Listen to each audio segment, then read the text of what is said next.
Hi, I am Naval Kishore. Welcome to the channel Thermal Engineering and its application.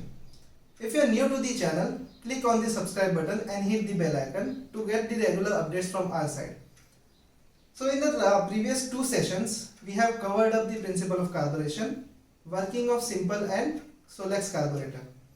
If you haven't gone through those topics, you can click on the info button that is on the top right corner of this channel, and you can go through those videos also. Now while we have covered the carburetors, we have studied we need rich mixtures as well as lean mixtures for different type of requirement that we have from the engine. So this topic in particular we are going to study in detail today. So let us start with the topic. Now before going in detail about the type of mixtures that we have, let us understand the chemistry or the science behind the combustion. So we have the concept called as fire triangle, where we require the air, fuel and heat. So these three elements will be responsible for the combustion process. Now out of these three, fuel and heat are important, but the amount of air is very important because the oxygen that is present in the air will be helping or will be assisting the burning of the fuel. So this mass of the air compared to the mass of the fuel, there should be a defined quantity of the air that will be present in order for the complete combustion of the fuel. So that quantity is 15 or 14.7 compared to 1 unit mass of the fuel. So what we are comparing is, we are comparing on the mass basis. So if 14.7 unit mass or 15 unit mass of air is present for 1 unit mass of the fuel, then the fuel will be burning completely. So this ratio is called as the chemically correct ratio, or even it is called as the stoichiometric ratio or stoichiometric mixture. So stoichiometric mixture simply means the ratio of the air and fuel by which the fuel will be getting completely burned or completely combusted. Now if we reduce or increase the amount of air, it will change the quality of the air. So let us say we reduce the mass of air, let us say less than 15 or 14.7. So what will happen in this case is, the fuel will become rich in condition in the total mixture. So that is called as the rich mixture. So its air to fuel ratio will be less than either 15:1 or 14.7:1. Now if we increase the mass of the air by 15 or from 15 or 14.7, then the quantity of the fuel present in the mixture will be lean in condition. That's why it is called as the lean mixture, and the air fuel ratio will be greater than 15:1 or 14.7:1. So this is all about the type of mixture that we have or that is required in the SI engine for the proper combustion. So now let us study what is the range up to which we can make the mixture rich or make the mixture lean, because that is also again very important. Now let us see what are the limits of the rich mixture and the lean mixture. So for the rich mixture we have the limit as 8:1, and for the lean mixture we have the limit as 18:1. This is not exactly applicable to all the engines, but we can consider it for our theoretical study and taken as a average values. Now when we consider the rich mixture 8:1, this is because the amount of oxygen that is present, this is the minimum amount of oxygen that is required at some level to burn the fuel, below which the oxygen will not be able to burn the fuel completely. And when we consider the lean mixture limit, which is 18:1, now the problem over here is we have the oxygen available. As per this logic, this must burn, or beyond this level the mixture should burn. But excess amount of oxygen results from the excess amount of air. So when we have excess amount of air, this will be producing cooling effect, which in turn suppress the heat available for the combustion process. As we have studied in our fire triangle that we need air, we need fuel, and we need heat. So all these three components are actually necessary for the complete combustion process. So if there is excess air present, the cooling effect will be happening. This cooling effect will be suppressing the heat present inside the combustion chamber, and due to the suppression of the heat, the overall fire circle or overall combustion process will be getting affected. Therefore, beyond this limit, it will be too much lean to burn, or below this limit, it will be too rich to burn. So this is about the limits that we are talking about. Now, when we talk about the combustible range, there are two aspects that we take into consideration. One is the theoretical combustion range and one is the practical combustible range. So when we consider the practical orientation or practical aspects of the engines, we take into consideration various variable specific heats, the effect of the dissociation, and many other factors. So depending on those factors, this combustible range reduces even further. So around we get from 9:1 up to 17:1.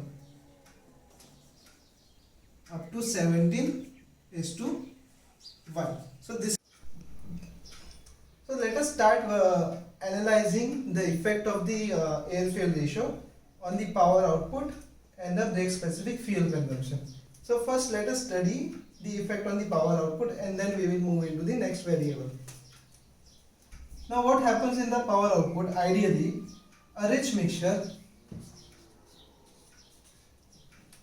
should produce more temperature and pressure after the combustion process. Ultimately that we are going to see in our combustion phase. But right now understand, ideally rich mixture must produces more temperature and pressure condition. But that doesn't mean it is going to have more power, because power basically means the forces that are acting on the piston. So what happens in the rich condition? More fuel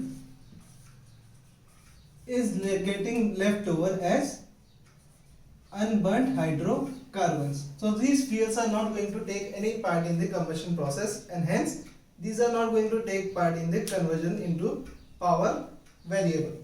So therefore the richest mixture will not be having more power, and therefore what graph we do get is up to or onto the richer side will be having less power, and as the mixture is made leaner, power will be increasing, say up to 14 point or 15:1.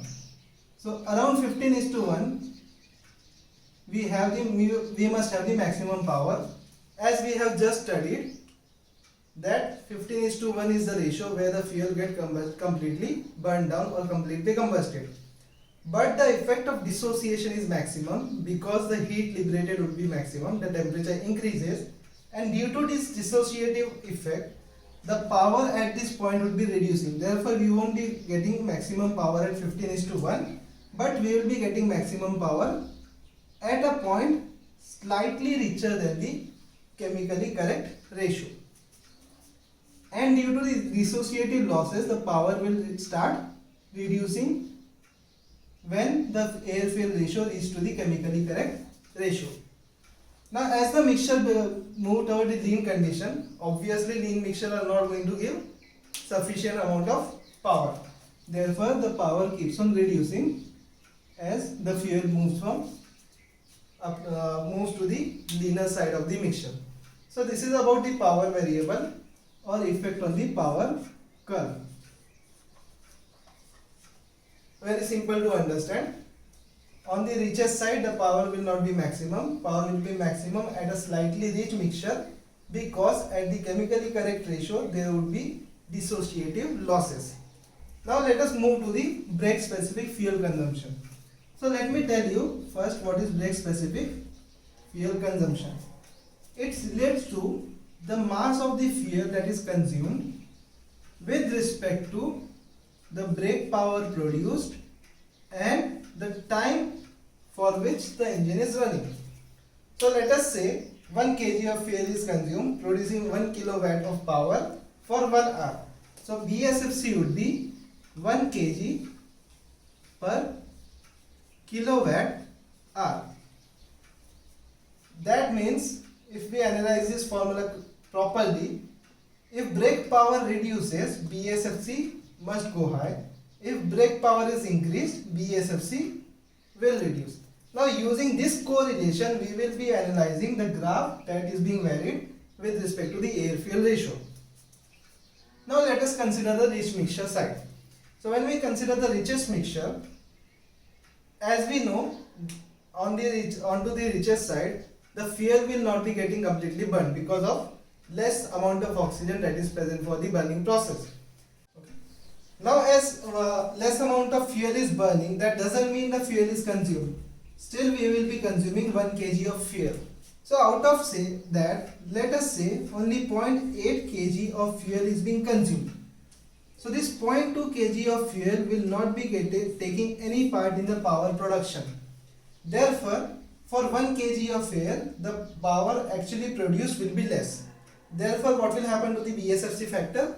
It will increase. As simple as that. Therefore, to the richest side, what we will be getting is higher brake specific fuel consumption, and as the richness goes on reducing, we will be lowering all the brake specific fuel consumption will start reducing. So the trend that it will follow is this one. Okay. So let us come to the point of chemically correct ratio. Let me draw it again. So we have reached to the point of chemically correct ratio. Now theoretically, when we go to the lean mixture means the amount of fuel that is present would be comparatively less because we are getting the same total mass of the mixture present in the combustion chamber. So the amount of fuel will be less. So BSFC should be less, but as the mixture is made leaner, it should increase as per the theory. But what will happen exactly at the chemically correct ratio? So remember about the point over here that I have told you about the dissociative losses. So this dissociative losses will be resulting in less brake power production compared to what should have been produced, say up to here. So this difference in the brake power is going to reduce the brake power that we have. Therefore, the brake specific fuel consumption will still be more, which should have been minimum. Therefore, instead of getting minimum BSFC at the brake chemically correct ratio, we will be getting minimum BSFC at a simply little bit lean mixture where dissociative effects are less and power produced is more compared to whatever the amount of fuel is supplied. Now this will be your minimum point, and if you increase this further to the leaner side, the brake specific fuel consumption will increase. So this is the point of minimum BSFC. So maximum power is not at chemically correct ratio because of the dissociation effect, and for the same effect it is having some alteration for the BSFC too. Therefore, at the chemically correct ratio we don't have the minimum BSFC point. So if you consider the maximum power, let us say brake power max and BSFC minimum. Now if you consider this zone,